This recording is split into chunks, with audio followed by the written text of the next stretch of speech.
요즘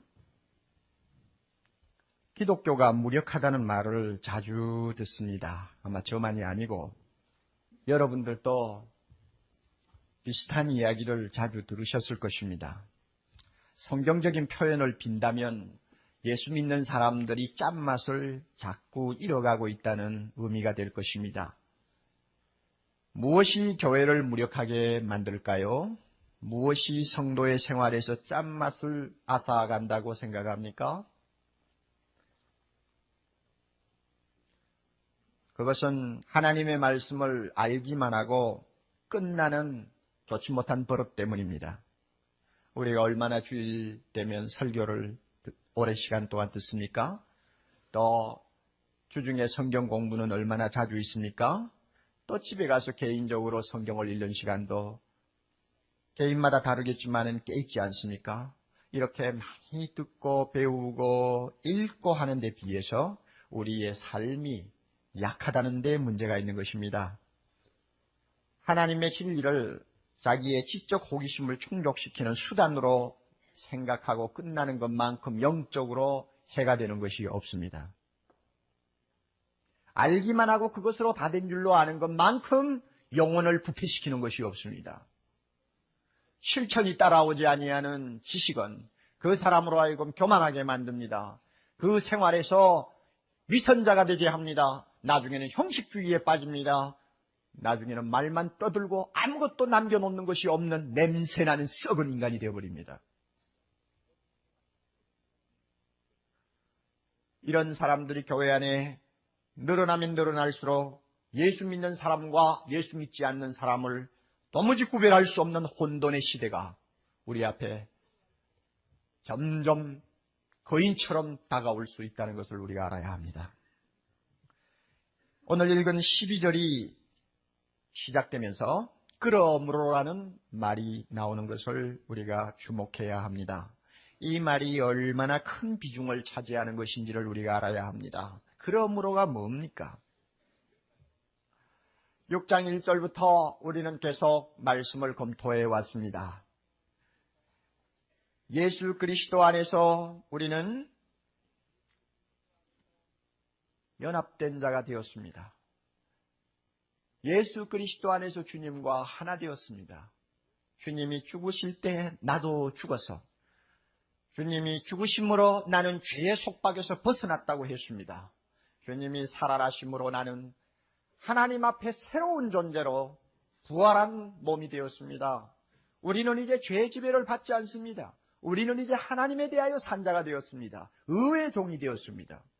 그러므로 나는 죄에 대해 죽고 의에 대해서는 살았고 나는 죄의 종이 아니며 하나님의 종이다 하는 것을 날마다 믿음으로 고백하며 살아야 한다는 것이 우리가 암송한 11절 말씀입니다. 여기까지 우리는 알았습니다. 이것은 어디까지나 교리입니다. 이론적인 체계입니다. 만일 이 정도를 아는 것으로 만족하고 끝난다면 우리의 영혼은 쉽게 병이 들고 말 것입니다. 아는 것만큼 병이 들 것입니다. 아는 것만큼 잘못되기 쉽습니다. 교리라는 것은 어디까지나 삶이나 실천을 위해서 터 닦는 것이라고 할 수 있습니다. 터 닦는 거예요. 그러므로가 뭡니까? 12절에 그러므로가 뭡니까? 이제 터가 닦였으니까 집 지어라 하는 이야기입니다. 터가 닦였으니 이제부터 집 지어라. 잘 기억하세요. 집을 지어라. 집을 짓는다는 말은 말씀대로 살고 실천한다는 것입니다. 따라서 12절 13절을 보면 하지 말라는 명령이 나오고 하라는 명령이 나란히 나오는 것을 볼 수 있습니다. 배웠으면 그대로 살라는 것입니다. 인정하고 믿었으면 여길지어다 하고 인정했으면 그대로 실천에 옮기라는 말입니다. 실천은 항상 긍정적인 면과 부정적인 면이 병행합니다. 해야 할 일은 하여야 하고 하지 말아야 할 일은 안 하는 것이 말씀을 순종하는 실천의 생활이요 성결의 생활입니다. 실천은 우리가 의지로 결단해야 될 책임 분야라고 말할 수가 있습니다. 할 수도 있습니다. 안 할 수도 있습니다. 우리 자유입니다. 그렇지만 하든 안 하든 그 행동에 대한 책임을 우리가 져야 합니다. 하나님은 우리에게 책임을 반드시 요구합니다. 왜 우리에게 책임을 요구합니까? 순종할 수 있는 모든 만반의 준비를 하나님 편에서 다 해주셨기 때문입니다. 여러분 사실 생각해 보세요. 예수님이 죽으셨지 내가 죽었습니까? 십자가에 못 박히신 분은 예수님이지 내가 십자가에 못 박혔나요? 부활하신 분도 예수님이지 내가 실제로 부활했나요? 아닙니다. 예수님이 죽으심으로 우리의 모든 죄를 사유해 주신 분도 하나님이지 내가 내 스스로 죄를 씻었나요? 아닙니다. 어느 것을 보아도 내가 한 것 없어요. 전부 하나님이 다 해주셨어요. 다 해주고 우리는 믿음으로 그것을 받아들이기만 하면 되도록 했습니다. 그러니까 내가 한 것 없어요. 하나님이 준비 다 했습니다.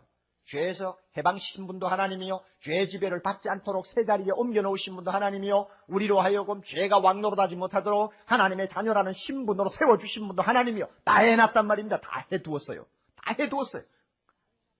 그러니까 하나님께서 이제 내가 실천함으로써 행동에 옮겨라. 만약에 옮기지 아니할 때는 내가 책임을 묻겠다 하는 것이 하나님의 입장입니다. 우리가 이것을 기억해야 합니다. 어린애를 낳아가지고 키우는 어머니들은 잘 아시죠? 아이를 낳아서 키운 지가 하도 오래됐으면 기억이 잘 안 납니다만은 낳아가지고 몇 달 만에 걷기 시작합니까? 어머니들? 한 1년 되면 걷나요? 한 좋게 잡아서 1년 반 되면 걷죠? 그럴 때에 애를 낳아가지고 한 1년 반 동안 엄마가 밤낮 없이 그 애를 위해서 수종 들고 할 것 다 해줬습니다. 못할 것 없어요. 원하는 것 다 해주고 필요한 것을 다 했어요. 그 다음에 엄마가 요구합니다. 애에게. 일어나봐라. 그럼 일어나든 안 일어나든 애 자유죠. 그렇죠. 못 일어나면 애 책임입니다. 이리 와요. 걸어봐. 한 발, 두 발 걸어봐. 자, 왜 요구합니까? 다 해주시니까 요구하는 거예요. 그럴 때 애가 엄마를 실망시켜서는 안 되겠죠. 두 발을 뛰다가 쓰러져도 두 발을 떼어야 되고 세 발을 떼므로써 엄마가 자기를 위해서 그만큼 수고한 데 대해서 감사의 표시를 하는 것입니다. 하나님도 우리에게 요구하는 것이 마찬가지입니다. 내가 다 해줬지 않느냐. 이제 너 한번 해봐라. 어디? 한 발 떼어봐. 또 한 발, 또 한 발. 자, 그럴 때 우리가 순종해야만이 하나님을 기쁘게 할 수 있습니다. 이것이 그러므로입니다. 여러분에게 이 그러므로의 은혜가 특별히 넘치기를 주님의 이름으로 축원합니다. 이것은 정말 축원하고 싶은 이야기입니다.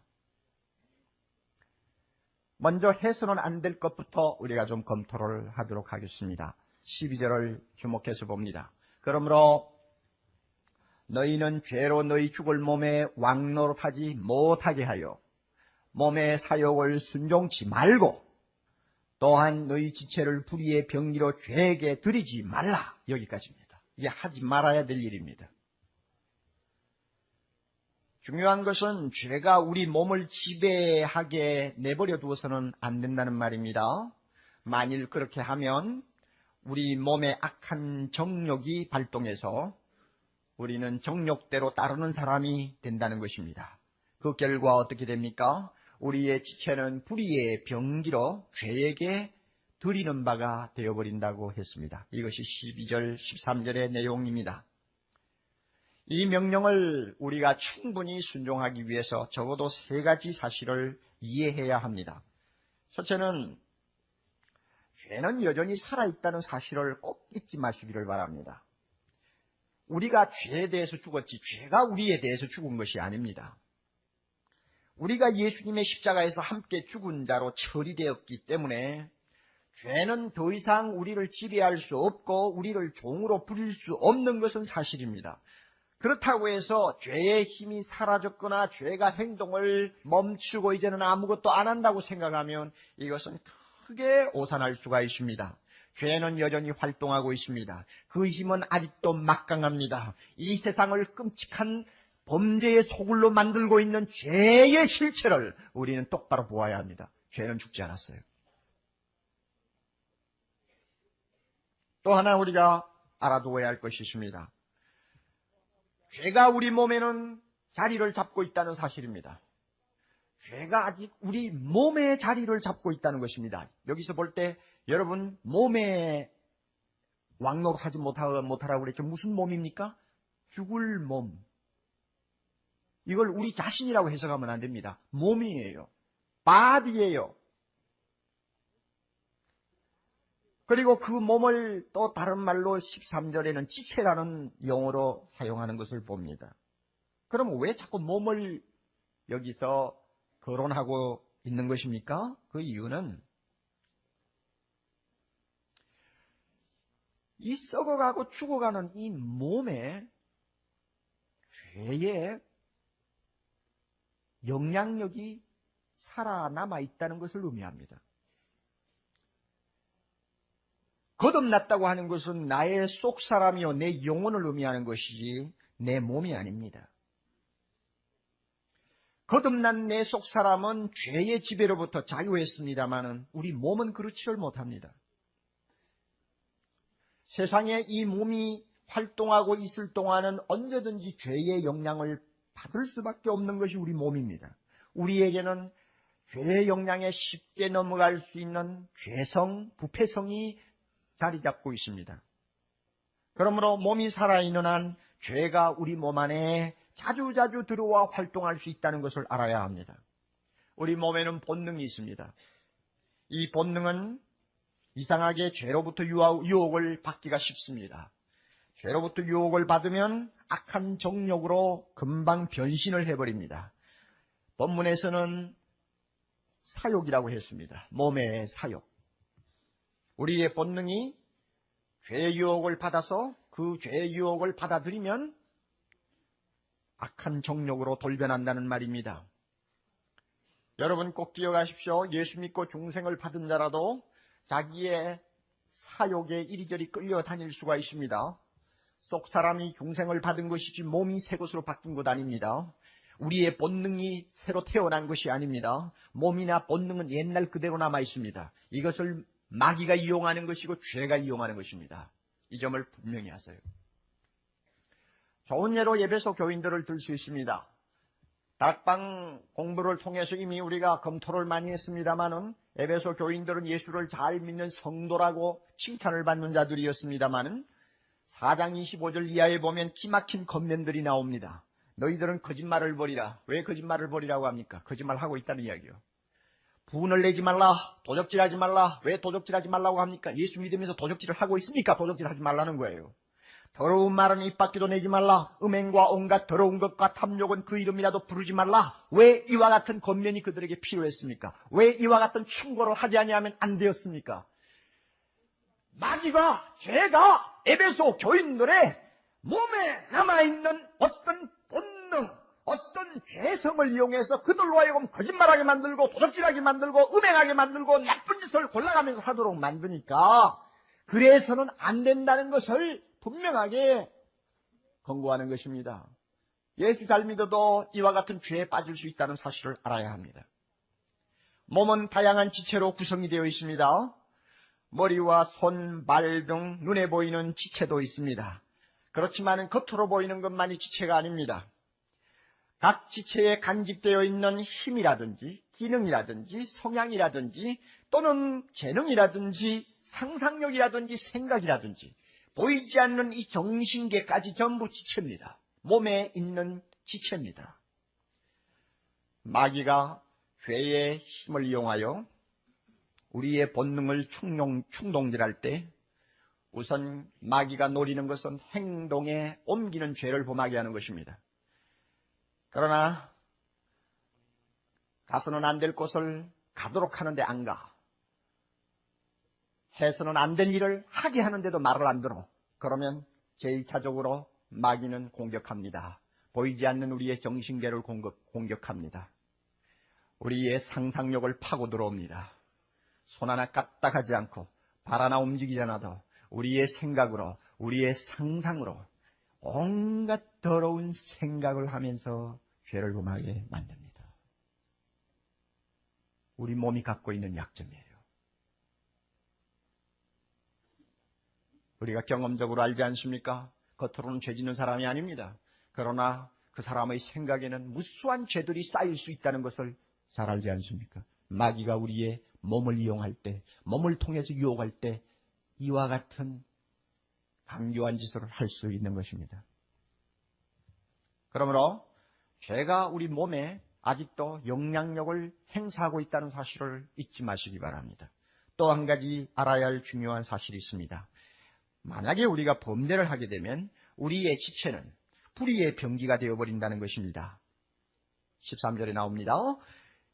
병기는 군인의 손에 들려있는 무기를 말합니다. 그러면 우리 손을 죄짓게 만들면 내 손이 죄의 수중에서 무기 노릇을 한다는 말입니다. 이것을 다른 말로 바꾸면 도구라는 뜻입니다. 죄가 마음대로 사용하는 도구가 되는 것입니다. 여기서 드린다는 의미는 원하는 대로 하게 내버려둔다는 말이 됩니다. 우리 지체를 불의의 병기로 드린다는 말은 우리 몸의 어느 부분을 죄가 마음대로 사용할 수 있도록 그 손에 맡긴다는 말이요, 헌신한다는 말입니다. 참 이거 얼마나 무서운 일입니까? 내 몸 마음대로 하십시오 하고 헌신한다는 이야기입니다. 13절 조용히 보면 죄에게 드리지 말고 하는 말이 나오는 것과 똑같이 하나님께 드리며 하는 말이 나옵니다. 그럼 드리는 내용은 똑같습니다. 우리의 몸을 죄에게 드리든지 하나님께 드리든지 둘 다 드릴 수 있다는 말입니다. 얼마나 놀라운 일인지요. 우리가 죄를 짓도록 우리 몸을 내버려두면 그것은 마치 죄에게 우리 몸을 헌신하는 것이 하나님에게 우리 몸을 헌신하는 것과 똑같다는 이야기입니다. 우리가 이렇게 우리 몸을 죄의 도구로 허용해버리면 우리는 매우 심각한 자기 모순에 빠지고 영적으로 대혼란을 겪게 됩니다. 왜 그런지 아십니까? 그 사실을 잘 알아두셔야 돼요. 제가 설명해 드립니다. 16절의 말씀을 보면 누구에게든지 우리가 순종하면 순종하는 자의 종이 된다는 대원리가 있습니다. 이건 사실이죠. 만약에 우리가 죄가 원하는 대로 우리 몸을 내어줬다고 합시다. 결과는 무엇입니까? 죄의 종이 되어버린다는 것입니다. 그래서 17절 하나님께 감사하리로다. 너희가 본래 죄의 종이더니, 본래는 죄의 종이었지. 예수 믿기 전에는 다 죄의 종이었죠. 너희에게 전하여 준 교훈의 본을 마음으로 순종하였죠. 예수의 복음을 듣고 순종함으로, 다 같이 그 다음에 18절 죄에게서 해방되어 의에게 종이 되었느니라. 우리는 절대로 죄에게 다시 종이 될 수 없는 신분입니다.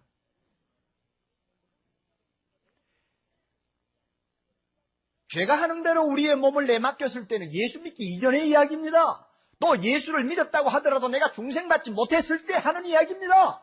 죄가 마음대로 내 몸을 다스리도록 내버려 두었던 것은 예수를 믿은 후에도 자주 있었지만 그때는 내가 은혜를 받지 못했을 때요, 하나님의 말씀을 내가 이해하지 못하고 교회만 들락거렸기 때문에 그런 일이 일어난 것입니다. 그러나 내가 분명히 예수님이 나를 위해 죽음으로 내가 죽고 예수가 삶으로 내가 다시 살았고, 그러므로 나는 죄에게서 해방된 하나님의 자녀라는 것을 확신한 다음에는 절대로 죄의 지배 아래 다시 돌아갈 수 없게 되어 있어요. 무엇이 잘못됐다면 그건 옛날에 된 거예요. 옛날에 우리는 무슨 짓을 했습니까? 19절 중간에 전에 너희가 너희 지체를 부정과 불법에 들여 불법에 이르는 짓만 했죠. 그 다음에 20절에 가서 그때는 우리가 어떻게 했습니까? 죄의 종이 되어 있었기 때문에 의에 대해서는 자유했습니다. 의를 행하느냐 하나님께 순종하느냐 하는 문제는 책임이 없었다는 말입니다. 그리고 21절 그때는 어땠습니까? 열매가 무슨 열매가 있었나요? 못된 열매만 맺었으니까 그 열매의 결국은 죽음입니다. 죄의 싹은 사망이라 죽음밖에 남는 것이 없는 짓을 했어요. 얼마나 바보 짓을 했습니까? 그렇지만 이제는 우리는 입장이 다릅니다. 우리는 달라요. 이제는 하는 말이 3번 나오는 거 주목하십시오. 연필을 가지고 표를 해놓는 것도 좋습니다. 19절 이제는 지금 우리 모습을 이야기합니다. 이제는 다 같이 너희 지체를 의에게 종으로 들여 거룩함에 이르라. 지금 우리는 이렇게 해야 될 처지에 놓여 있어요. 또 이제는 21절 그러나 이제는 너희가 죄에게서 해방되고 하나님께 종이 되어 거룩함에 이르는 열매를 얻었나니 이 마지막은 영생이라. 영생을 취하기 위한 거룩한 삶을 살아야 되는 위치에 우리가 놓여 있습니다. 이제는 그 다음에 22절 가서 제가 22절 읽었죠? 21절 중간에 보세요. 이제는 너희가 그 일을 부끄러워하나니 이는 그 마지막이 사망임이니라. 지금은 우리가 무슨 나쁜 짓을 하면은 부끄러워서 얼굴을 들지 못하는 사람이 되어 있습니다. 자, 우리는 죄의 종이 아닙니다. 더 이상 옛날 행동을 반복할 수는 없어요.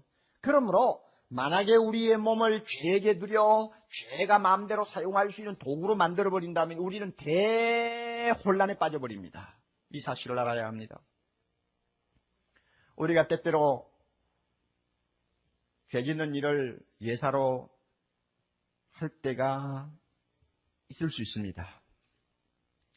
그것은 죄가 무엇인지를 잘 몰라서 그런 짓을 하는 것입니다. 세 가지를 꼭 알아두십시오. 범죄는 죄의 종으로 다시 돌아가는 것입니다. 잘 기억하십시오. 범죄는 죄의 도구로 나를 헌신하는 것입니다. 셋째로, 범죄는 우리를 구원하신 하나님의 계획에 정면 도전하는 것입니다. 기억하십니까? 다시 한번. 범죄는 우리가 다시 누구에게로? 죄의 종으로 돌아가는 것입니다. 있을 수 있습니까? 절대 있을 수 없습니다. 두 번째로, 범죄는 우리 몸을 죄의 도구로 헌신하는 것입니다.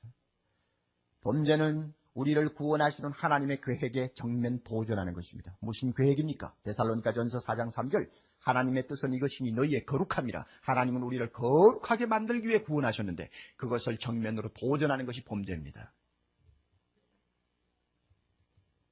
이런 엄격한 사실을 잘 모르기 때문에 죄를 함부로 범하는 거예요. 예를 들어서 거짓말하는 문제를 좀 생각해 봅시다. 일반적으로 사회와 교회를 통틀어서 도덕성을 알아보는데 가장 좋은 일면은 정직성 여부라고 합니다. 어느 나라가 정말 도덕적으로 건전한가, 그것을 측정하는 방법은 관공서를 가든지 또 상점을 가든지 또 아니면 학교를 가든지 얼마만큼 정직하냐, 그것을 가지고 그 국민의 도덕성을 측정한다는 말입니다. 이건 절대 거짓말이 아닙니다. 서울대학교 박모 교수가 27,000명을 대상으로 설문조사를 했습니다. 그 설문조사에서 세계 여러 나라 중에서 가장 정직한 국민이 어느 국민이냐 하고 물었습니다. 73%의 응답자들이 일본 사람이라고 대답했습니다. 아마 여기에는 의의가 없는 것 같아요. 그러면 한국 사람은 어떠한가 하고 물었습니다. 거기에 대한 답은 제가 안 하겠어요. 그 대신 우리나라에서는 정직하면 잘 살 수 없다고 대답한 사람이 73%입니다. 73% 중에서 그렇게 대답한 사람 중에서 10대, 20대가 80%를 넘었습니다. 때묻지 아니한 청소년들, 이상이 불타고 잘못된 것을 보면은 참지 못하는 울분을 가슴에 안고 있는 젊은이들이 얼마나 병이 들고 멍이 들고 그 식구조가 잘못되어 버렸는지. 정직하면 못 산다. 이미 패배의식을 가지고 자라나고 있다는 사실을 이 설문조사에서 이야기를 했습니다. 일본은 0.5%도 안 되는 기독교인을 갖고 있습니다. 0.5%도 안 되는 교인들이 있는 나라인데도 세계에서 가장 정직한 국민이라고 평가를 받습니다. 우리나라는 4분의 1 이상이 교인이라고 하는데도 제일 믿을 수 없는 나라, 정직하지 못한 백성으로 이미 지탄의 대상이 되어버렸습니다. 저는 어디 가서 우리나라 예수 믿는 사람이 천만이라는 말을 잘 안 합니다. 부끄러워서 못하겠어요. 정말 부끄러워서 못하겠어요. 저는 우리 교회 교인이 얼마 모인다고 밖에서 질문을 받기 전에는 절대로 제 입으로 말하지 않습니다. 부끄러워서 못하겠어요. 부끄러워서. 지금 우리 사회는 적당한 거짓말쯤이야 못하는 것이 바보라는 식의 생각이 정상으로 받아들여지고 있습니다. 정직해야 한다는 양심의 소리가 희미해짐으로써 사회 전반이 심장마비를 일으키고 있습니다. 얼마나 악해지고 있는지요. 자동차 정비업을 하시는 분 계시면 용서하십시오. 자동차에 대해서 아무것도 모르는 부인들이 여러분 정비소에 한번 가보세요. 없는 고장을 내어놓고는 부속 갈아야 된다고 분명히 이야기할 것입니다. 엔진 오일 갈아놓지 않고 갈았다고 분명히 말할 것입니다. 관공서에 가보세요. 법으로 분명히 되는 일을 놓고도 안 된다고 말합니다. 된다고 했다가 나중에는 안 된다고 말합니다. 예수 믿는 사람이 거짓말할 수 있나요? 못합니다. 왜 그렇습니까? 거짓말하는 내 입을 죄의 도구로 바치는 격이 되니까 안 되는 것입니다. 성경에 보면 거짓은 다른 죄와 구별이 됩니다. 특징이 있어요. 마귀가 제일 처음 우리 조상 아담을 유혹할 때 무엇을 사용했습니까? 거짓말을 사용했습니다. 하나님이 정말 이 선악과를 따먹지 말라고 하더냐? 멍청이 같은 하와 가로되 먹으면 죽을런지 모른다. 그렇게 대답했어요. 마귀가 뭐라고 했습니까? 절대 죽지 않는다. 벌써 거짓말이죠. 마귀의 거짓말은 아담과 하와를 한 칼에 쓰러뜨렸습니다. 그러므로 예수님께서 요한복음 8장 44절에 이렇게 기막힌 말씀을 하셨어요. 마귀는 거짓을 말할 때마다 제 것으로 말한다. 무슨 뜻인지 아시겠죠? 그러므로 세상 사람을 마귀의 자식이라고 부를 때는 그 이면의 뜻은 거짓말쟁이라는 말입니다. 로마서 3장 4절 우리가 읽었습니다마는 하나님과 사람을 한마디로 구별할 때에 사람은 다 거짓말쟁이다. 그러나 하나님은 참되시다. 이렇게 이야기하고 있습니다. 재밌죠? 사람과 하나님을 딱 갈라놓고 한마디로 그 다른 점을 말해보라 할 때 인간은 거짓말쟁이요. 하나님은 진실하다. 그러면 그럴 때 인간은 마귀의 자식이라는 말입니다. 거짓말을 하면 우리는 마귀의 자식으로 돌아가는 것입니다. 죄의 종으로 돌아가는 것입니다. 스스로 우리는 마귀의 대변인이 되는 것입니다. 우리는 그럴 수가 없습니다. 우리는 그럴 수가 없습니다. 아멘. 우리는 그럴 수가 없습니다. 아멘. 아멘이요. 우리만이라도 그럴 수 없다고 하는 강한 의지를 가지고 한번 거짓된 사회에 도전한다면 한국을 구태에 말할 필요 없고 서울을 말할 필요가 없어요. 강남 지역이라도 조금 맑아질 수 있다고 저는 믿습니다. 우리 교회 사이즈면. 우리는 죄의 종이 아닙니다. 옛날에 노예에서 해방된 흑인을 보고 야, 뭐 노예처럼 행동하니? 하고 말하면 그것은 그 노예를 모욕하는 것이 되었습니다. 이미 노예가 아니에요. 해방된 사람인데 뭘 노예처럼 그래? 하면 모욕이라고 말이에요. 다 큰 자녀를 보고 어린애 같은 짓 하네 하면은 모욕입니다. 다 컸는데 어린애 짓 한다고 말하니까 모욕이죠. 우리는 이미 죄의 종이 아닌데 뭘 죄의 종처럼 그렇게 거짓말해 하면 벌써 우리는 모욕을 당하는 것입니다. 우리는 절대 그런 짓 못해요. 다음으로 하라는 명령을 좀 잠깐 검토해 봅시다. 13절 중간에 드리지 말고 다음에 나옵니다. 오직 너희 자신을 죽은 자 가운데서 다시 산 자같이 하나님께 드리며 너희 지체를 의의 병기로 하나님께 드리라. 예수님이 십자가에서 죽으신 목적이 있습니다. 고린도후서 5장 15절 보면 저가 모든 사람을 대신하여 죽으심은 산자들로 하여금 다시는 저희 자신을 위하여 살지 않고 오직 저희를 대신하여 죽었다가 다시 사신 예수 그리스도를 위하여 살게 하려 함이라고 했습니다. 주님이 왜 죽고 사셨습니까? 우리 몸을 하나님께 헌신하는 자로 만들기 위해서 그렇게 하셨다고 했습니다. 그러므로 우리 지체 하나하나 손, 발, 머리, 재능, 우리의 정신, 우리의 감정 어느 것 하나도 나를 위해 써서는 안 됩니다.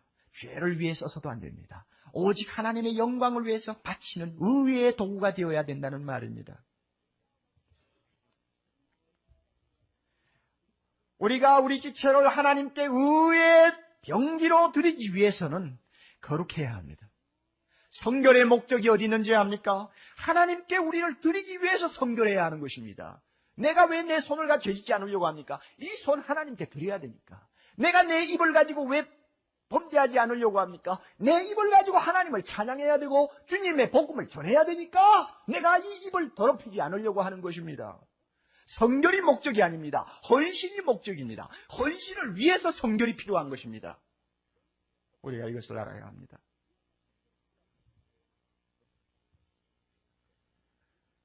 하나님께 우리 자신을 헌신하면 참 놀라운 축복이 따라온다고 약속되어 있습니다. 그 약속이 14절인데요. 그 14절 참 좋은 말씀입니다. 여러분이 이제 돌아가셔서 일주일 동안 외우셔야 될 말씀이에요. 이것은 이유라고 말하기보다는 약속이라고 보는 것이 좋습니다. 우리나라 번역이 참 잘 되어 있습니다. 너희들이 하나님께 의의 병기로 드리기만 하면 14절에 어떻게 된다고 했어요? 죄가 너희를 주관치 못할 것이다. 하나님이 자신 있게 약속하시는 것입니다. 순종만 해봐라. 절대 죄가 너희를 이기지 못할 것이다. 갈라디아 5장 6절에도 비슷한 말씀 있죠. 너희는 성령을 쫓아 행하라. 성령을 쫓아 행하기만 하면 육체의 욕심이 절대로 성공하지 못한다. 그렇게 말씀했어요. 그러므로 하나님이 이렇게 약속해 놓은 것을 한번 우리가 체험을 하려면 적어도 두 가지는 해야 될 것 같습니다. 과연 죄가 나를 지배하나 못하나 한번 테스트를 하기 위해서라도 두 가지를 한번 꼭 해보아야 합니다. 첫째는 우리 몸을 하나님이 기뻐하시는 도구로 드리는 것입니다. 여러분, 죄 짓지 않는 것으로 만족하지 마시기를 바랍니다. 죄 안 짓는 것으로 만족하면 안 되고 내 몸을 하나님께 드리도록 나아가야 합니다. 죄 짓지 않는 목적은 내 몸을 하나님께 거룩하게 헌신하기 위해서입니다. 에베소 교회에 도적질하는 사람이 있었어요.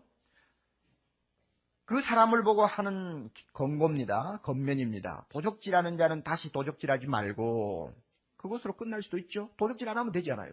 그러나 그것 가지고 안 된다. 돌이켜 빈궁한 자에게 구제할 것이 있기 위하여 제 손으로 수고하여 선한 일을 하라. 도적질하던 사람이 도적질만 안 하면 됩니까? 그러면 또 죄짓습니다. 배가 고프니까 죄짓죠. 도적질하지 않는 대신에 그 손을 가지고 부지런히 일을 해야 됩니다. 일해가지고는 자기도 먹고 살아야 되고 다른 사람을 봉사하는 데 써야 됩니다. 이게 하나님이 원하는 것입니다. 정신과 의사에게 들은 이야기입니다. 정신병원에 입원하는 사람들 가운데서 남자보다 여자분이 많다고 합니다. 아마 더 예민하기 때문에 그럴지도 몰라요. 그런데 진짜 이유는 그게 아니라고 합니다. 여자 중에서도 어떤 사람이 많으냐 하면 애를 하나 정도 낳아가지고 키워놓은 사람들이 많다고 합니다. 애 하나 낳아가지고 키우고 나면 할 일이 없잖아요. 그러면 날마다 앉아서 아유 생활이 왜 이렇게 따분해. 커피 마시면서 옛날 애인 생각하고 캠퍼스에서 행복하게 놀던 때를 생각하고 하면 막 가슴에서 막 뭔가 울컥하고 일어납니다. 내가 이러다가 늙을까 보다. 그러다가는 그냥 홧김에 술도 마셔. 술 마셔가지고 일이 잘 안 되니까 춤바람이 나가지고 뭔가 헷가닥 잘못되면은 정신적으로 돌아오죠. 이상한 것이 돌아오죠. 그러면 가는 데가 정신병원입니다. 그럴 수 있죠. 그 사람이 애를 하나 낳아서 키우고 나서 여가가 생기면 선한 일에 좀 더 보람 있는 일에 부지런히 뛰었으면 그렇게 절대로 병들지 않습니다. 여러분 그거 아시잖아요. 의사의 말이 그렇습니다. 병원에 들어오는 여자 중에서 애를 5 이상 낳은 여자가 들어온 역사가 없대요. 아예 그냥.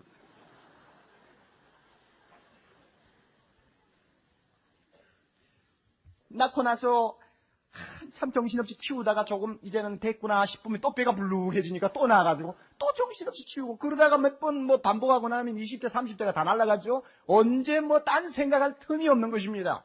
하나님께서 우리에게 왜 헌신하라고 하느냐? 바로 이것을 아시기 때문에 그래요. 죄 안 짓는 것으로 만족하면 안 됩니다. 더 나가야 돼요. 우리 몸을 주님을 위해서 헌신해야 합니다. 전도하는 일에 바쳐야 됩니다.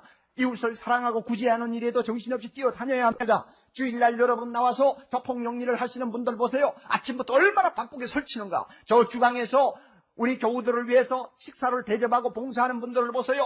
토요일부터 아니 금요일부터 얼마나 정신없이 바쁘게 뛰어다니는지 여러분 모르죠? 주일학교 교사들 새벽부터 나와가지고 준비하는 거 보세요. 우리 순장들이 얼마나 정신없이 뛰는지를 보세요. 성가대원이 얼마나 정신없이 연습하는지 보세요. 주님의 영광을 위해서 내가 받은 무엇이 있으면 그것을 위해서 열심히 뛰는 것입니다. 하나님이 그걸 원해요.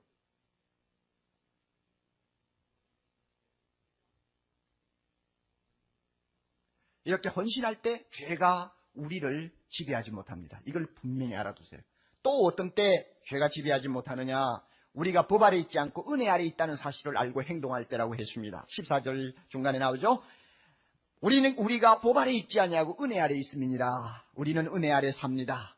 이 법이라는 것은 율법만이 아니고 우리가 아는 일반적인 법을 다 가르칩니다. 하라 하지 말라고 하는 죄의 목록이라고 말할 수가 있습니다.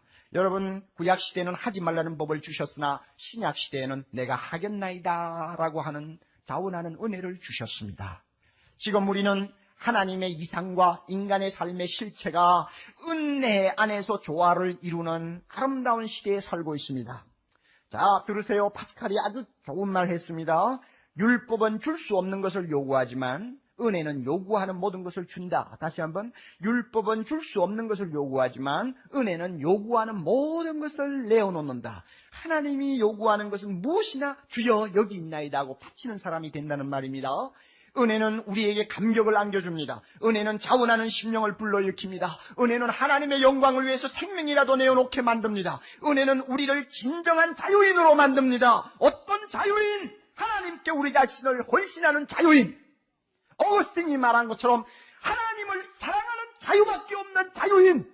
하나님을 사랑하는 것 그 자유밖에 없는 자유인. 이것이 바로 은혜 받은 사람입니다. 흔히들 이와 같이 법을 가지고 묵지 않고 은혜 안에 살면 방종해가지고 죄를 더 많이 지을 것이라고 하는 이론을 펴는 사람이 있습니다. 그것이 15절 16절에 나오는 말입니다만 그것은 천만의 말씀이에요. 은혜의 매력을 몰라서 하는 말입니다. 은혜의 능력을 몰라서 하는 말입니다. 은혜를 아는 사람은 강합니다. 죄가 덤빌 때 도망가지 않습니다. 은혜가 충만한 사람은 기꺼이 죄와 싸울 각오를 하고 삽니다. 은혜가 강하기 때문입니다. 시골에 살아보신 분들은 아시죠? 시골에 가면 아주 개가 그 사람을 못 살게 할 때가 많아요. 이 집 저 집 가면 막 어떻게 치서대고 덤비는지요. 제가 하도 혼이 나서 개와 싸우는 데는 좀 도통한 사람입니다. 개를 이기는 3단계 전투법이 있어요. 잘 들어두십시오. 제가 막 개가 짖으면서 쫓아오지 않습니까? 그러면 어벙이처럼 등을 돌리고 도망가면 기고만장해서 따라옵니다. 그러면 안 되고 첫 단계 어떻게 하느냐? 버티고 딱 마주 보는 것입니다. 아시겠어요? 버티고 서서 노려보는 거란 말입니다. 그러면 개가 멈칫하죠. 못 덤벼요. 더 좋은 방법이 있습니다. 개처럼 땅에 쭈그리고 앉는 것입니다. 그리고는 개처럼 응을거리면 더 효과적입니다. 어디 해보자. 이러면 아주 효과가 좋습니다. 또 더 좋은 방법, 아주 좋은 방법이 있는데 쭈그리고 앉아서는 손에 돌멩이를 들든지 막대기를 하나 탁 드십시오. 그러면 전쟁은 끝났습니다. 뭐 백전백승이죠. 한 번도 그것으로 져본 일이 없으니까요. 참 재미있는 것은 겉모양이 험상궂은 개일수록 도망을 빨리 가고요. 요란하게 짖는 놈일수록 쉽게 무너지는 것을 제가 보았습니다. 여러분 은혜 안에 사는 사람은 죄를 이기는 3단계 전법을 압니다. 거짓말을 자꾸 마귀가 시키려고 덤비지 않습니까? 그러면 어떻게 하느냐? 정면으로 대결하는 것입니다. 정면으로 마주보는 것입니다. 야고보 4장 7절에 있는 말씀대로 마귀를 대적하라 그리하면 너희를 피하리라 그랬죠. 나는 죄에게서 죽고 하나님에게 대해서 산 자야. 나는 너의 종이 아니야. 너는 나를 절대 지배하지 못해. 해볼래? 짝! 정면으로 마주서는 것입니다. 그 다음에 더 좋은 방법이 있습니다. 엎드리는 것입니다. 마귀처럼 엎드려도 돼요. 그러나 우리는 마귀처럼은 엎드릴 수가 없어요. 죽었다 깨어나도 그건 안 돼요. 하나님의 자녀답게 엎드리는 것입니다. 그것이 무엇입니까? 시험에 들지 않게 깨어있어 기도하라. 기도하는 것입니다. 더 좋은 방법, 아주 좋은 방법이 있습니다. 기도하면서 은혜의 지팡이를 손에 쥐는 것입니다. 힘있게 은혜의 지팡이를 쥐는 것입니다. 이것이 무엇을 의미하는지 압니까? 폴리갑이라고 하는 사도 요한의 제자는 끌려갔습니다.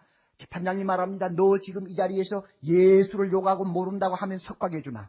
폴리갑이 껄껄 웃으면서 내가 80년 인생을 살면서 우리 주님은 나에게 한 번도 섭섭한 일을 해 주신 일이 없고 나를 한 번도 마음 아프게 한 일이 없는데 내가 지금 와서 예수를 모른다고 해? 나는 그렇게 할 수가 없어. 무엇을 손에 쥐었습니까? 말하세요. 폴리갑은 무엇을 손에 쥐었습니까? 은혜의 막대기를 손에 쥐었습니다. 할 수가 없다.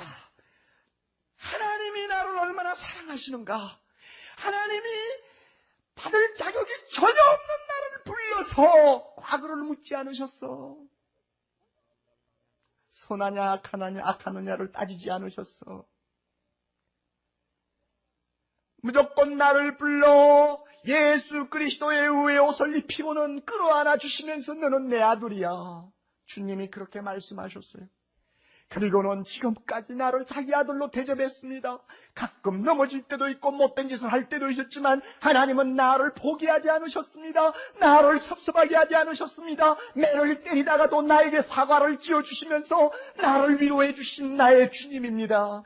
그 주님을 내가 어떻게 배반합니까? 내 입으로 거짓말하면서 내 입을 주님에게 드려야 되는데 마귀에게 드릴 수 있나요? 내 팔을, 내 발을, 내 생각을, 내 상상력을 주님에게 고스란히 거룩하게 드려야 될 사람이 죄 짓는데 바칠 수 있습니까? 나는 할 수 없다. 나는 할 수 없다. 이것을 깨닫는 것이 은혜의 막대기 지는 것입니다. 믿습니까 여러분? 믿어요? 손해를 보느냐 안 보느냐에는 문제가 안 됩니다. 거짓말함으로써 내가 손해볼 수 있다. 좋아, 손해보아도 좋아. 아무리 손해를 보아도 주님이 좋아하지 않는 거 내가 할 수 없어. 나는 주님 때문에 살아난 사람이야. 나는 주님 때문에 구원받은 사람이야. 이것을 깨닫고 가슴이 뜨거워서 죄와 대항하며 끝까지 양보하지 아니하는 사람이 은혜의 지팡이를 손에 쥔 사람입니다. 은혜는 강합니다. 은혜 충만한 사람은 죄가 절대로 다스리지 못합니다. 우리 교회 어느 여집사님이 아름다운 시 한 편을 썼어요. 내가 주께 무엇을 드릴 수 있다면 좋겠네. 육신의 정욕, 안목의 정욕, 이생의 자랑, 가득 자란 거친 들 말고 자꾸 울어도 마르지 않는 눈물의 샘 드리고 싶네. 내가 주께 무엇을 드릴 수 있다면 좋겠네. 쫓고 쫓기다 넘어지고 피 흘려 패자의 곡물 같은 율법 말고 자꾸 불러도 쉼없이 솟는 사랑의 노래 드리고 싶네. 이것이 은혜 받은 사람입니다. 은혜 안에 사는 사람입니다. 14절 우리 다시 한번 보고 끝내겠습니다. 죄가 너희를 주관치 못하리니 이는 너희가 법 아래 있지 아니하고 은혜 아래 있음이니라. 우리는 죄의 종이 아님을 꼭 명심하시기 바랍니다. 그러므로 우리는 우리 지체를 죄에게 드려서는 안 됩니다. 하나님의 영광을 위해 우리 지체를 거룩하게 구별해서 헌신합시다. 그 다음에 우리가 은혜 안에 살면 은혜 안에 충만하면 죄가 절대로 우리를 주관하지 못한다는 것을 믿으시기 바랍니다. 그렇게 함으로써 우리의 삶이 깨끗하고 거룩해질 수 있기를 바랍니다. 찬송가 241장을 여러분이 한번 펴보세요. 241장 보면 은혜 안에 사는 사람이 얼마나 강하냐, 또 은혜 받고 은혜 안에 충만하게 그 은혜를 누리는 사람이 얼마나 많은 은혜를 받는가를 참 재밌게 기록하고 있습니다. 제가 좋아하는 찬송 중에 하나인데 2절을 보세요. 구속의 은혜를 저버리고 어긋난 딴 길로 가다가도 예수의 사랑만 생각하면 꽃다시 예수께 돌아오리. 예, 내가 어떤 때는 잘못할 수 있죠. 어떤 때는 딴 길로 갈 수도 있죠. 그러나 나를 사랑하신 주님의 은혜 생각하면 그 은혜 힘에 끌려서 죄짓던 것 다 버리고 회개하고 돌아온단 말입니다. 5절 다시 보세요. 주 예수 날 사랑하시오니 마귀가 놀라서 물러가네. 예수님이 날 사랑하신다는 그 은혜 안에 사는 사람에게는 마귀가 덤비지 못하고 덤비다가도 물러갑니다. 주 예수 이렇게 사랑하니 우리는 어떻게 보답할고 은혜 안에 사는 사람은 항상 주님의 은혜 보답하기를 간절히 사모한다는 말입니다. 참 얼마나 놀라운 찬송이에요. 우리 한 목소리를 부릅니다. 할렐루야. 다 같이 머리 숙입시다. 좋으신 하나님, 죄에게 쉽게 끌릴 수 있는 썩을 몸을 갖고 있는 줄 아시고 우리의 속 사람부터 십자가에서 죄에 대하여 죽고 하나님에 대하여 산 자로 만들어 놓으신 다음 매일매일 은혜 안에서 충만하게 살 수 있는 축복을 허락하신 거 감사합니다. 예수님 사랑만 생각하면 하나님이 나를 얼마나 사랑하시고 나를 얼마나 위해 주시고 나를 얼마나 염려하고 계시는가를 생각만 하면 죄와 담대하게 대결할 수 있는 용기와 힘이 우리 안에서 생길 수 있게 하심을 감사합니다. 아버지 하나님, 너무나 세상이 혼탁합니다. 예수 믿는 사람이 이렇게 많은데 왜 이 모양입니까? 예수 믿는 사람 찾아보기 어려운 일본 사람도 저렇게 정직하다는데 우리는 왜 이 모양입니까, 주님? 우리부터 죄 짓는 습관, 거짓말 쉽게 하는 버릇, 하나님, 죄를 아무것도 아닌 것처럼 시급하고 용납하는 우리의 근성, 이 시간 철저히 십자가 밑에 산산이 깨트려 묻어버리고 은혜 안에서 사는 사람 되게 하옵소서. 은혜 안에서 승리하는 사람 되게 하옵소서. 은혜 안에서 죄를 이기는 사람 되게 하옵소서. 은혜 안에서 오늘 이 어두운 세상을 밝히는 등불이 되게 하옵소서. 은혜 안에서 죄 중에 있는 자들을 끌어내는 능력자들이 되게 하옵소서. 예수님 이름으로 기도하옵나이다. 현대인들이 아마 제일 듣기 싫어하는 말 가운데 가난이라는 것이 들어있지 않나 저는 생각을 합니다. 어느 유명한 사상가가 이렇게 외치는 글을 보았습니다. 가난해지지 않도록 결심하십시오. 가난은 행복의 적입니다.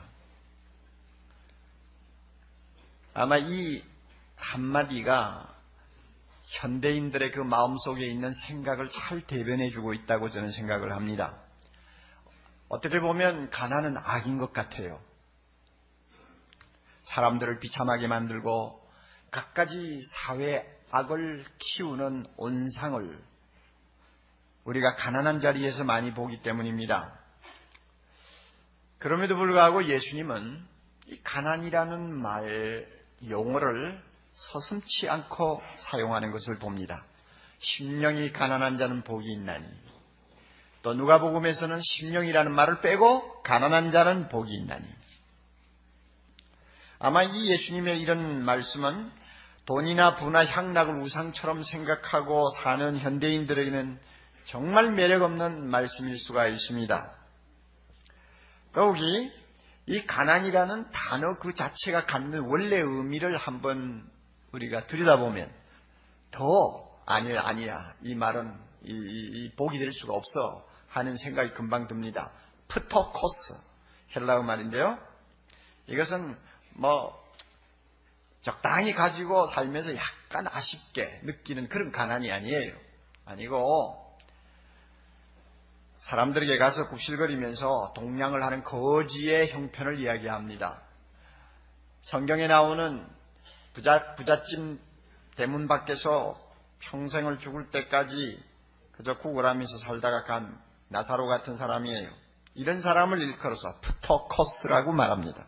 이 프토코스라는 단어가 바로 예수님이 지금 산상수훈에서 사용하시는 가난이라는 용어입니다.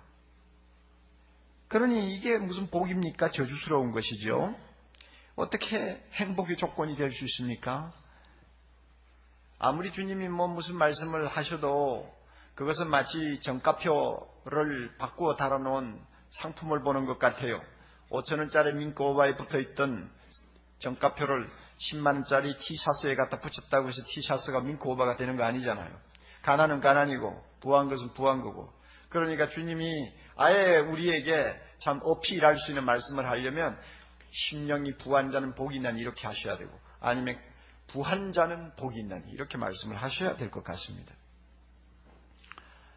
이것이 오늘 우리가 본 이 말씀을 접할 때 느낄 수 있는 느낌이고 반응입니다. 저나 여러분이나 가난을 좋아하지 않아요. 그러나 오늘 이 시간 우리가 분명히 기억해야 할 것이 있습니다. 예수님이 하나님의 아들로서의 권세를 가지고 선언하시는 진리라는 사실입니다.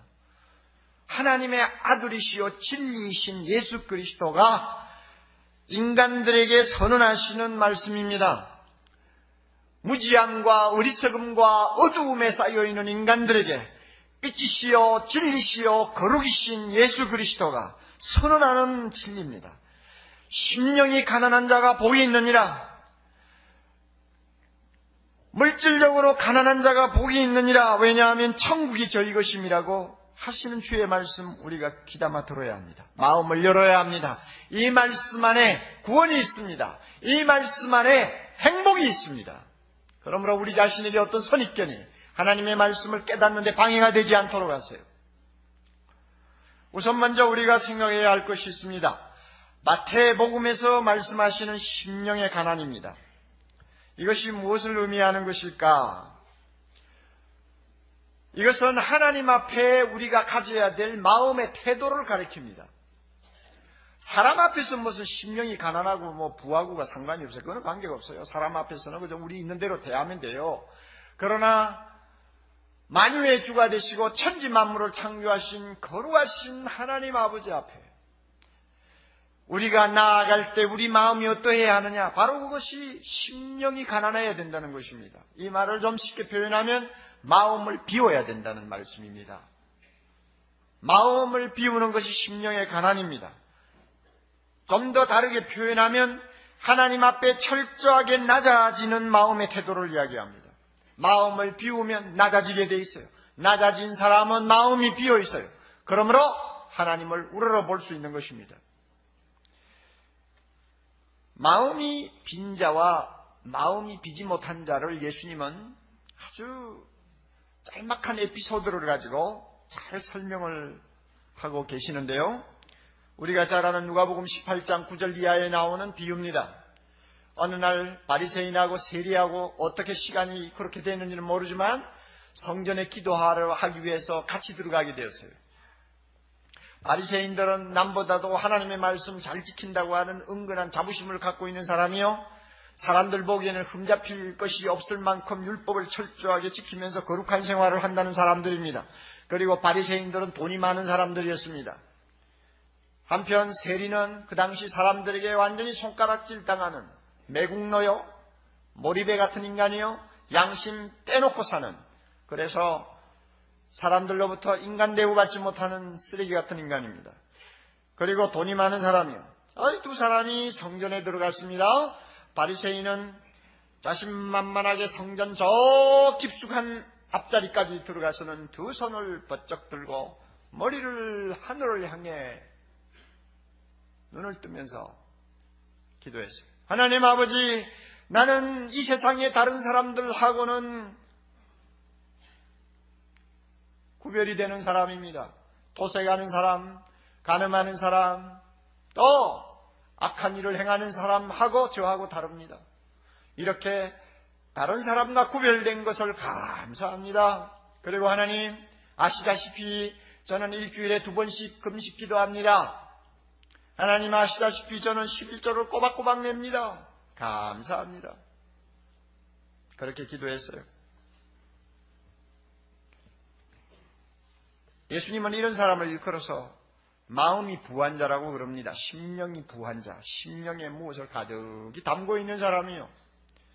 그래서 하나님 앞에 나가서 뭔가 자꾸 자랑하고 싶은 것입니다. 하나님 앞에 뭔가 나는 이런 것이 있습니다 하고 내놓고 싶은 거예요. C.S. 루이스라고 하는 유명한 기독교 변증학자는 이런 말을 했어요. 우리가 신앙생활을 하면서 우리 자신이 다른 사람하고 비교해가지고 좀 더 선하다, 좀 더 낫다, 좀 더 거룩하다 하는 생각을 할 때마다 우리는 하나님의 지배를 받는 사람이 아니고 악마의 지배를 받고 행동하는 사람이다. 그걸 꼭 기억하라. 왜냐하면 그런 마음 태도는 영적으로 교만이라고 하나님이 선언하고 그런 교만한 자를 하나님이 대적하시기 때문이다. 그리고 이런 교만은 하나님을 철저하게 대적하는 인간의 악한 마음의 상태를 드러내는 것이다. 이렇게 말을 했습니다. 하나님을 철저하게 대적하는 마음의 상태가 교만이요, 마음에 뭔가 가득히 담아가지고 하나님 앞에 나가는 자의 자세라 그 말입니다. 바로 바리새인이 이와 같은 사람이었습니다. 한편 세리는 어떠했습니까? 성전 앞자리까지 가지도 못했죠. 저 뒷구석에 서가지고는 하늘을 우러러 보지도 못해요. 고개를 푹 숙이고 가슴을 치면서 하나님 앞에 주여 불쌍히 여기소서 나는 죄인이로소이다. 그저 그 말밖에 할 것이 없었어요. 하나님 앞에 나오니 내놓을 것도 없고 자랑할 것도 없고 자기가 갖고 있는 모든 것이 아무 소용이 없다는 것을 그가 철저하게 깨달은 것입니다. 그러므로 그는 철저하게 자기를 비하시켰고 철저하게 자기를 포기했습니다. 하나님은 이런 사람을 긍휼히 여기십니다. 왜냐하면 마음을 비우고 나왔기 때문에 그래요. 주님이 심령이 가난한 자는 복이 있나니 하신 말씀은 바로 이런 자를 두고 하시는 말씀이라는 것을 우리가 알아야 됩니다. 교회를 다니지만 가끔 보면 안타깝게도 심령이 가난하지 못한 분들이 있어요. 마음을 비우지 못하고 하나님 앞에 나와 앉아 있어요. 여러분 잘 생각하세요. 왜 믿음이 안 자랍니까? 왜 하나님의 말씀이 내 마음에 깊이 타치가 안 됩니까? 왜 우리의 심령에 기쁨이 없고 감격이 없고 감사가 없어요? 왜 우리 자신 한 번밖에 없는 이 한 생을 하나님을 위해서 하나님이 주신 은혜에 감사하기 위해서 드리고 싶은 마음이 안 생겨요? 그 이유 간단합니다. 마음이 가득해서 그래요. 아쉬운 게 별로 없는 것입니다. 기대고 싶은 것이 많아요. 하나님 앞에 자랑하고 싶은 것이 많아요. 그러니까 마음이 차 있으니까 하나님의 말씀이 깊숙이 들어오지를 못해요.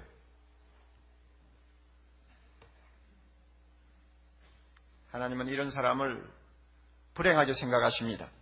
우리가 진정으로 예수 믿는 사람이라면 우리의 출신 성분을 들고 하나님 앞에 자랑하지 말아야 합니다.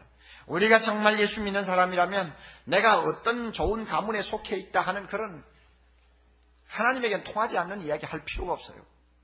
우리의 지위가 아무리 대단하고 우리가 세상 사람 보기에 능력이 있고 성공한 사람이라 할지라도 그런 것 들고 나와서 하나님 앞에 뭔가 내놓으려고 하는 심리 가지면 안 돼요. 사람에게는 대단하게 보이지만 하나님에게는 그건 아무것도 아니에요. 내가 다른 사람보다 좀 선하게 살고 양심적으로 살았다.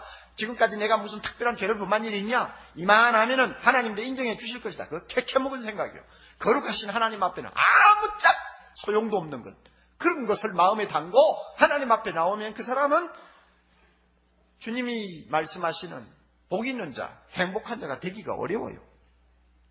내가 갖고 있는 돈, 재산, 그것 때문에 우리 마음이 든든할지 모릅니다. 든든해요? 든든한 그것이 결국은 하나님 앞에는 심령이 가난한 자가 되지 못하도록 만드는 장애물입니다. 그런 것이 무슨 소용이 있어요, 하나님 앞에?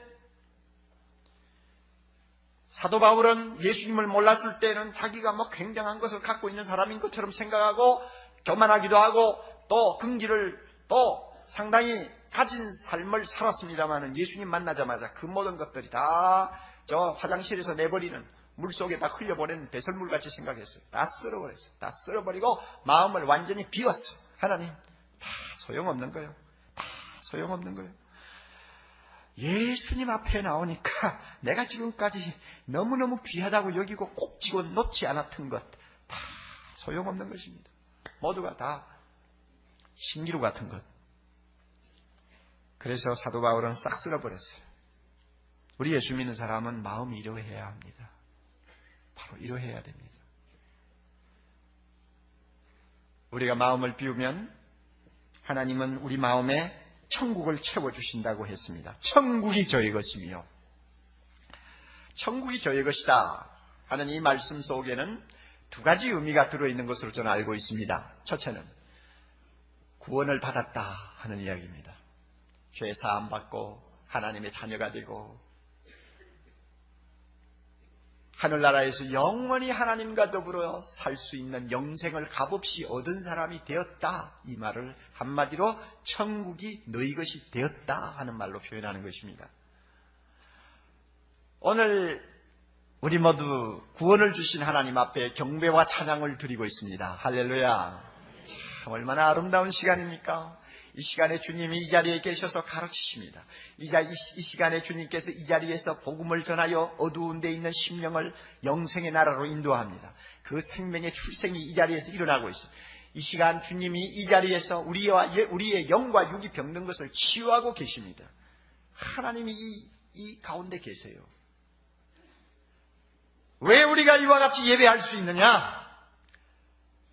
천국을 소유한 사람이기 때문입니다. 구원을 얻은 사람이기 때문입니다. 참 이거 감사해요. 그런데 두 번째 또 뜻이 있습니다. 천국이 저희 것이며 무슨 뜻이냐? 우리의 심령에 예수 그리스도가 임재하시고 예수 그리스도가 우리 마음을 전부 다스리시는 상태를 이야기합니다. 누가복음 17장 21절 보면 하나님 나라 즉 천국은 너희 안에 있느니라 주님이 말씀하셨죠. 그럼 이 말씀을 바꾸면 하나님의 나라는 다른 데 있는 것이 아니고 내 속에 있느니라. 바로 예수 그리스도가 우리 안에 계시는 것입니다. 예수님이 우리 안에 계시면 우리 마음이 천국을 이루는데 천국을 이루면 얼마나 우리 마음의 기쁨과 행복이 충만해지는지 모릅니다. 로마서 14장 17절 이렇게 말씀하시죠. 천국, 하나님의 나라는 먹는 것과 마시는 것이 아니다. 오직 성령 안에서 의와 평강과 희락이라 그랬습니다. 여러분 우리가 잘 먹고 잘 마시고 또 편안하게 살고 그저 즐기고 싶은 거 다 즐겨도요. 거기에는 천국이 없습니다. 믿습니까? 거기는 천국이 없습니다. 지수성찬 차려놓은 그 상에 천국이 없어요. 이 세상에 좋다는 것은 다 갖다가 쌓아놓은 집안에도 천국은 없어요. 천국은 그런 데 임하는 거 아니에요. 천국은 예수 그리스도를 내 마음에 모신 심령에 임합니다. 그 천국이 임하면 의를 사랑합니다. 의를 사랑하는 자에게 하나님의 기쁨이 있어요. 악을 사랑하는 자에게는 사탄의 불행이 있어요. 그러나 의를 사랑하는 자의 마음에는 하나님 자신의 기쁨이 있어요. 주님이 내 안에서 다스리시는 천국이 되면 내 안에는 세상이 줄 수 없는 평강이 있어요. 남편에게 기대도 느끼지 못했던 평강, 쌓아놓은 돈의 기대도 느끼지 못했던 평강, 사람들 앞에 자랑하고 싶을 정도로 참한 자식들에게 기대도 느끼지 못했던 평강, 내 건강을 의지해도 느끼지 못했던 평강을 주님이 내 안에 계심으로써 느끼게 만드는 놀라운 일이 일어납니다. 이게 천국이요. 그리고 희락이라고 그랬죠. 사람들이 보기에는 기뻐할 일이 없지만 마음에는 예수님만 생각하면 가슴이 뛰는 기쁨을 갖고 있어요. 행복이 있어요. 예수님이 다스리시는 마음입니다. 여러분의 심령에 천국이 있습니까? 여러분의 심령에 천국이 있습니까? 어느 예배 시간이라고 말하지 않겠는데 어느 예배 시간에는 반드시 그 자리에 어떤 분이 계세요. 그런데 그분은 찬송 부를 때, 기도할 때, 말씀을 들을 때 그 얼굴이 완전히 어린아이예요.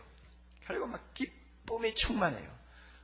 지금 무슨 연애 중에 있는지 모른다. 그런 소리를 할지 모르지만 연애할 시간은 벌써 지났어요. 벌써 나이가 50대인데 무슨 연애요, 연애는.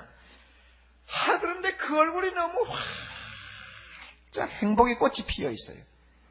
제가 예배 시간마다 그분을 가끔 봅니다. 옥 목사보다 더 행복하네. 저 사람 목사 됐으면 좋았겠다. 이런 생각을 해요. 그런데 이유가 뭐냐? 그 사람은 그렇게 잘 사는 사람도 아니에요. 내가 알거든요.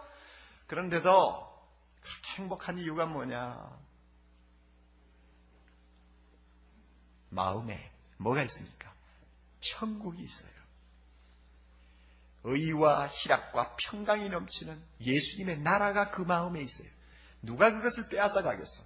누가 그 나라를 파괴하겠어? 아무도 빼앗아가지 못하는 평강이 있어요. 하나님께서 오늘 이 시간 우리의 마음을 좀 비우시고 예수님이 다스리시는 이 천국의 행복을 안겨주시기를 바랍니다. 우리 이 시간 나올 때는 여러 가지 마음에 복잡한 생각도 있고 또 침체된 기분을 가지고 나왔을지 모르지만 사랑하는 형제자매 여러분, 하나님의 아들의 말씀을 들으시기 바랍니다. 심령이 가난한 자는 복이 있다고 했습니다. 어떤 복이냐? 천국이 그 마음을 소유하는 복입니다. 이 복을 여러분이 소유하시기를 바랍니다.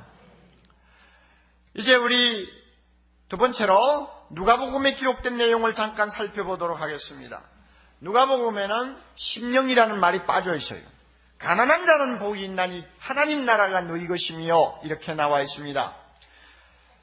틀림없이 이 본문은 영적으로 가난한 그런 것을 말하는 것이 아니고 돈이 실제로 없는 빈자들을 가리킨다는 것을 우리는 알 수 있습니다. 가난한 자는 복이 있다는 주님의 말씀을 들으면 마치 가난이 복이라고 하는 말씀을 하시는 것 같습니다.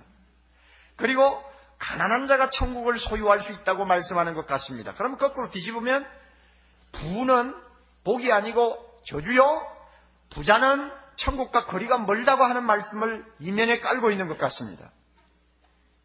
그래서 그런지 누가복음에 있는 이 본문 말씀을 해석하는 많은 학자들은 이것은 실제로 돈이 없어 가난한 것을 의미하지 않는다고 자꾸 해석을 하려고 하는 인상을 제가 많이 받았습니다.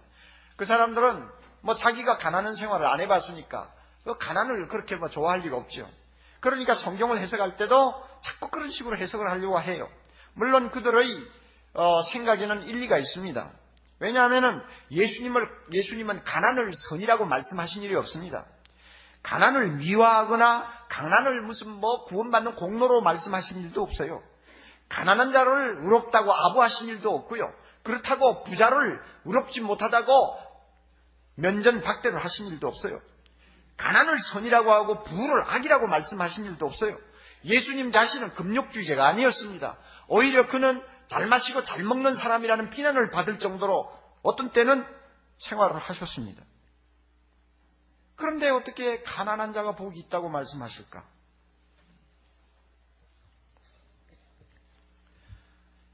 해석하기에 따라서 이렇게도 해석할 수 있고 저렇게도 해석할 수 있지만 저는 어떤 입장이냐면 누가는 실제로 돈이 없고 어렵게 사는 가난한 자를 지금 주님이 가리키면서 말씀하신 것으로 저는 알고 있습니다.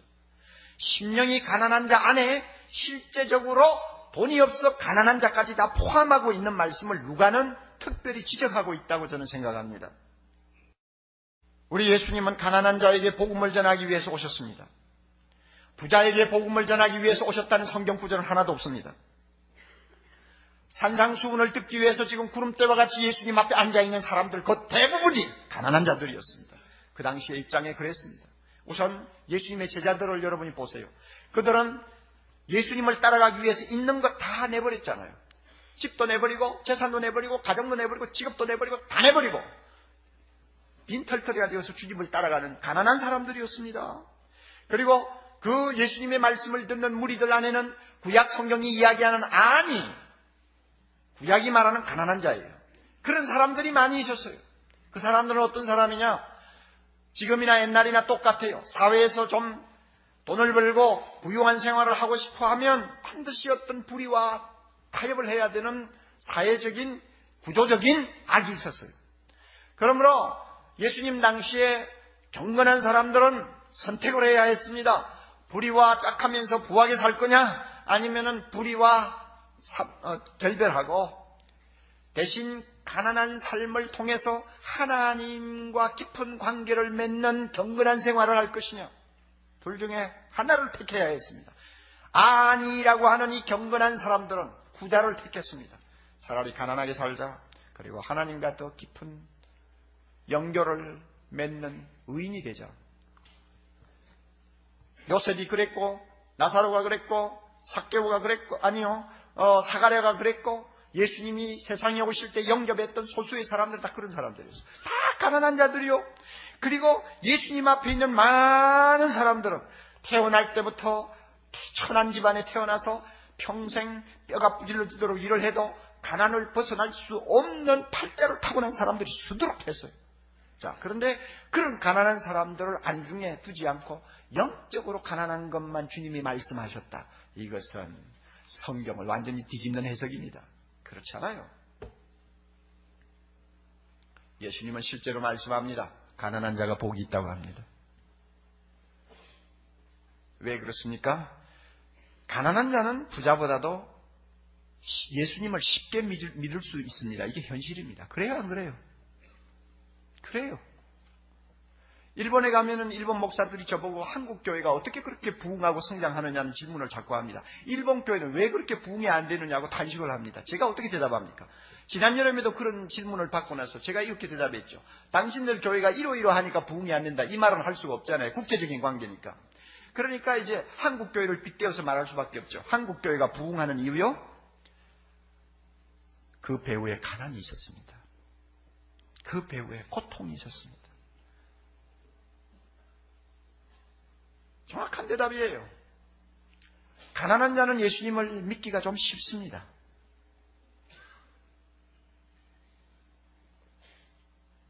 지금도 교회에 들어가 보면 가난한 사람이 훨씬 많습니다. 서초동에 자리 잡은 이런 교회는 우리가 누가 가난한지 누가 부자인지 금방 식별하기가 어려울 정도로 다 비슷비슷합니다만은 조금만 변두리 가보세요. 다 가난한 사람들이요. 가난하기 때문에 예수를 믿은 거예요. 옥목사도 마찬가지죠. 내가 가구의 귀족집에 태어나고 어려서부터 돈 걱정하지 않냐고 원하는 공부 다 할 수 있었더라면 나 예수 안 믿었을 거예요. 아마. 목사가 안 됐을 거예요. 나는 가난 때문에 예수 믿은 사람이에요. 만약에 우리가 가난 때문에 예수 믿었다면 이 가난만큼 나를 팔자 좋은 사람으로 만든 조건이 어디 있습니까? 마태복음 19장 23절 24절 예수님이 노골적으로 말씀하셨어요. 내가 너희에게 이르노니 진실로 너희에게 이르노니 부자는 천국에 들어가기가 어려우니라. 이 부자가 뭐 영적인 부자입니까? 아닙니다. 실제로 돈 많이 가지고 있는 부자를 말해요. 다시 너희에게 말하노니 약대가 바늘기로 들어가는 것이 부자가 하나님 나라에 들어가는 것보다 쉬우니라. 이 말을 바꾸면 가난한 사람은 약대가 다리 밑을 지나가는 것처럼 천국 들어가기가 쉬우니라 하는 말하고 같아요. 그러니까 가난한 자가 구원받기가 훨씬 쉽다는 이야기입니다. 이 가운데 옥목사처럼 태어날 때부터 지질이 가난해가지고 예수 안 믿으면 살 맛이 없어서 예수 믿게 된 분들 계시면 하나님 앞에 감사하시기 바랍니다. 가난해서 예수 믿은 사람 감사해야 돼요.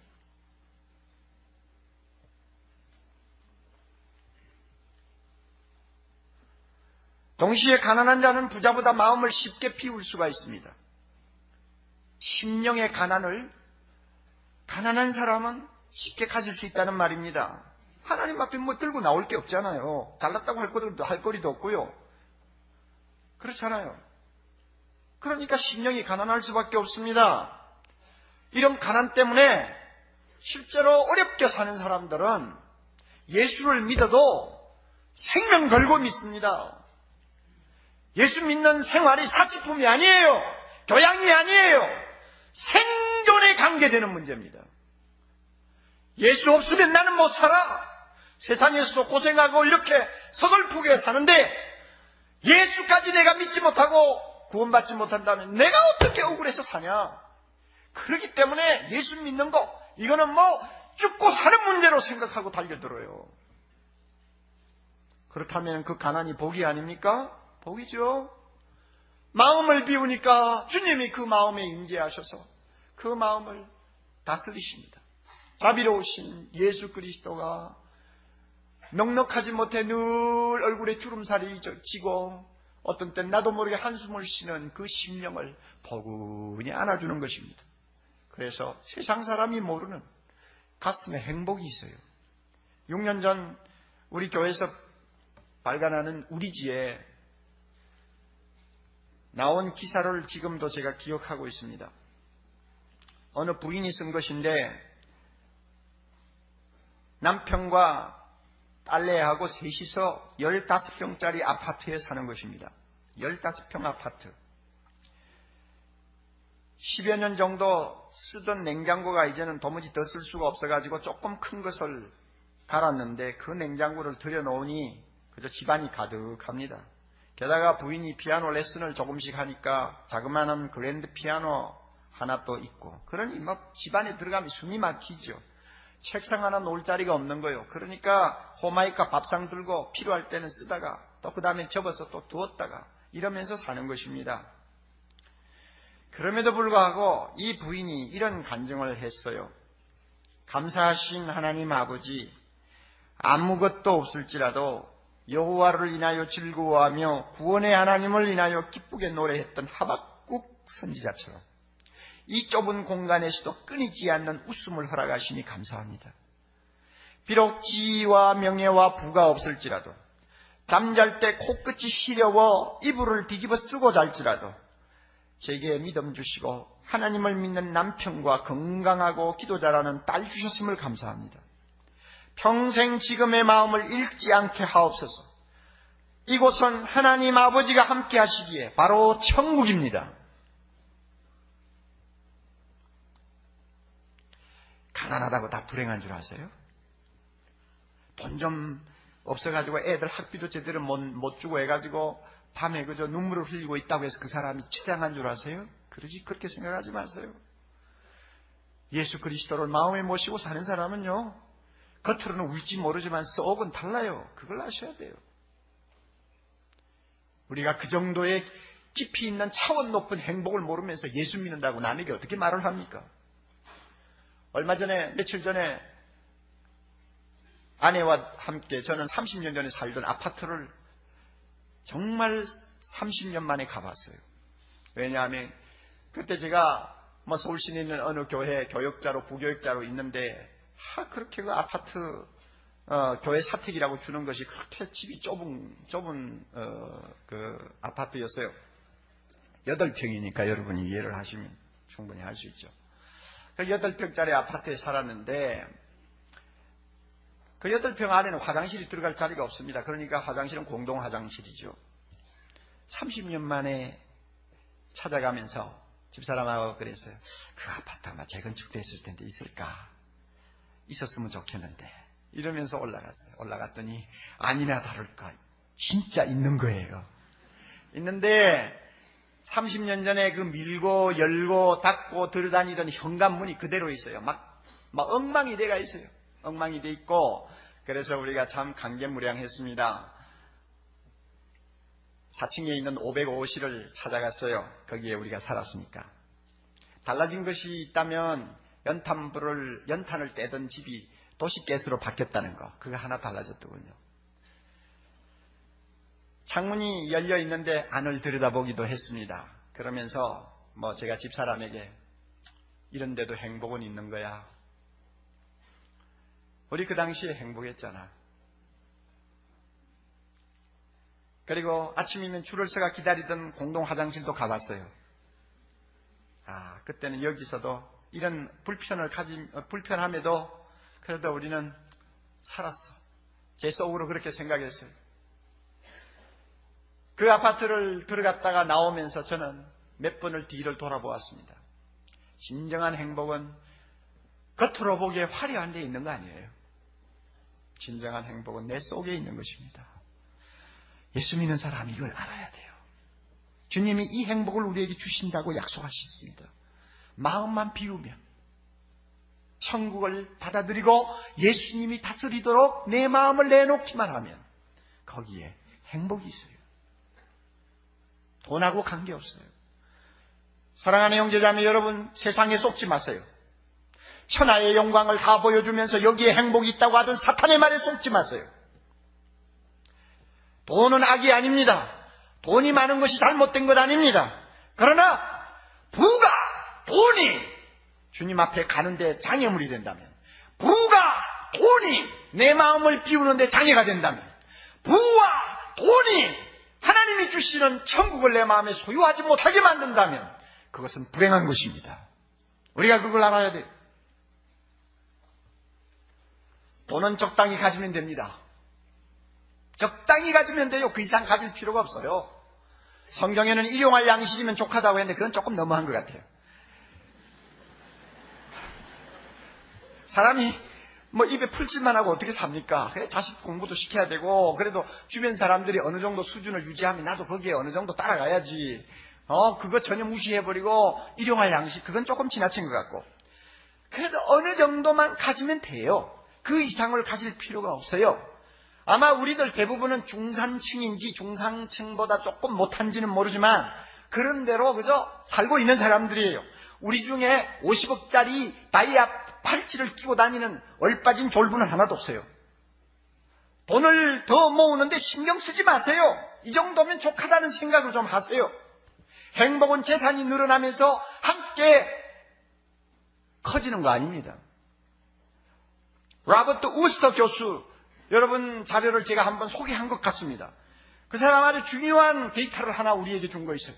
54개국, 전 세계 54개국을 상대했지 않습니까? 대상으로 해가지고 어느 나라 사람들이 가장 행복을 느끼느냐를 조사를 했어요. 행복 지수를 조사했습니다. 그런데 여러분 한번 생각해 보세요. 세계에서 가장 비난한 나라, 제일 못 사는 나라, 제일 천재지변이 많은 나라, 방글라데시 사람들이 1등이었어요. 제일 행복하다고 고백했어요. 나 이 기가 막히는 이야기예요. 그러면은 54개국 중에서 미국은 몇 번째냐? 46번째요. 한국은요 23번째요. 그러니까 잘 사는 거하고 행복하다고 느끼는 거하고 다르다고 말이에요. 그런데 이 우스터 교수가 결론을 내린 것이 중요합니다. 선진국의 경우, 잘 사는 나라의 경우는 물질적 포만도가 일정 수준을 지나면 소득 상승이 더 이상 행복에 영향을 주지 않는다. 무슨 소리야? 여러분 아마 그렇게 느낄지 모르겠어요. 쉽게 이야기할게요. 잘 사는 나라 사람들은 적당한 수준의 부를 이제 갖고 있잖아요. 그러면은 그 수준 이상으로 돈을 쌓아도, 재물을 쌓아도 행복하고는 관계가 별로 없다 하는 이야기입니다. 50평짜리 살던 사람이 120평짜리를 사가지고 가면 며칠은 기분이 좋을지는 모르지만 그것이 행복하고는 전혀 관계가 없어요. 이미 어떤 수준을 유지하고 있기 때문에 그 이상은 행복하고는 아무 영향이 없다 그 말입니다. 그런데 우스터 교수의 말 또 하나 중요한 말이 있어요. 후진국에서 가난하게 사는 사람들의 경우는 소폭의 소득 증가에도 조금만 생활이 나아져도 그것이 삶의 질에 큰 영향을 미친다. 무슨 말이냐? 행복감을 절실하게 느낀다는 것입니다. 20만 원밖에 월급을 못하던 아빠가 회사가 잘 돼가지고 30만 원을 받고 왔다. 10만 원 더 많아진 것이 그렇게 행복할 수가 없이 느껴진다는 이야기입니다. 그러니까 방글라데시 사람이 더 행복을 많이 느끼는 거예요. 여러분 속지 마세요. 예수님의 말씀이고 예수님의 진리입니다. 속지 마세요. 부자가 행복한 거 아니에요. 차라리 가난한 자가 행복하다는 것을 우리는 믿어야 합니다. 그러므로 여러분 행복하고 아무 관계도 없는 것, 오히려 하나님 앞에 장애가 되는 부를 여러분이 쌓고 계시면 여러분 그거 내놓으세요. 하나님 앞에 내놓으시라고요. 그거 치고 갈 거요, 안고 갈 거요, 씹어 먹고 갈 거요. 여러분 뭐 어떻게 갈 거예요? 내놓으세요. 아무 소용없는 거예요. 그거 뭐 하나를 자꾸 쌓아놔요. 골치 아프게. 내놓고 하나님의 나라를 위해서 쓰세요. 그 대신 여러분의 마음에 천국을 소유하시기를 바랍니다. 예수님이 주시는 행복을 소유하시기를 바랍니다. 오늘 이 자리에 계시는 모든 분들 물질적으로 행복하든 가난하든 큰 문제가 안 됩니다. 물질이 많아도 심령이 가난한 사람 많이 있습니다. 우리 교회 안에 많이 있어요. 그러나 만에 하나라도 여러분이 돈 때문에 천국을 소유하지 못하는 그런 불행을 갖고 신앙생활을 한다면 그건 아니올시답니다. 차라리 그럴 바에는 주님이 원하는 일을 위해서 돈 쓰고 마음의 천국을 소유하는 쪽이 훨씬 낫다는 것입니다. 그래서 우리 마음에 주님 모시고 그분을 섬기며 그분을 위해 아름답게 한 생을 드린다면 그 행복은 영원한 저 나라에까지 계승이 될 줄, 또 이어질 줄 믿습니다. 자비로우신 하나님 아버지, 오늘 말씀을 우리 모두 들었습니다. 주님의 말씀이요 주의 음성인 줄 알고 이 말씀을 마음에 받았사오니 주여 우리 모두를 불쌍히 여기시고 필요한 은혜를 각자마다 허락해 주시옵소서. 우리 중에 가난하기 때문에 예수 믿게 된 사람이 있으니까 하나님을 찬양하게 하시고 가난을 감사하게 하옵소서. 주여 기도합니다. 돈이 있든 없든 간에 우리가 마음이 가난해서 예수 믿은 형제자매들 있습니까? 이런 마음을 주신 하나님께 감사하는 우리 모두가 되게 해 주시옵소서. 그러나 우리 중에 세상의 물질, 세상의 행복, 세상의 어떤 여러 가지 자랑하고 싶은 것들 때문에 내 마음이 비지 못해서 주님을 모시고 사는 천국의 행복을 맛보지 못하는 자 있습니까? 주여 그 마음을 오늘 이 시간 비워주시기를 원합니다. 성령이여 그 마음을 비워주시기를 원합니다. 그리고 빈자가 되고 가난한 자 되어 하나님 앞에 나아가 주님이 나를 다스리시는 의와 평강과 희락이 넘치는 천국을 소유하고 사는 거룩한 백성들 되게 해 주시옵소서. 예수님 이름으로 기도드리옵나이다. 아멘.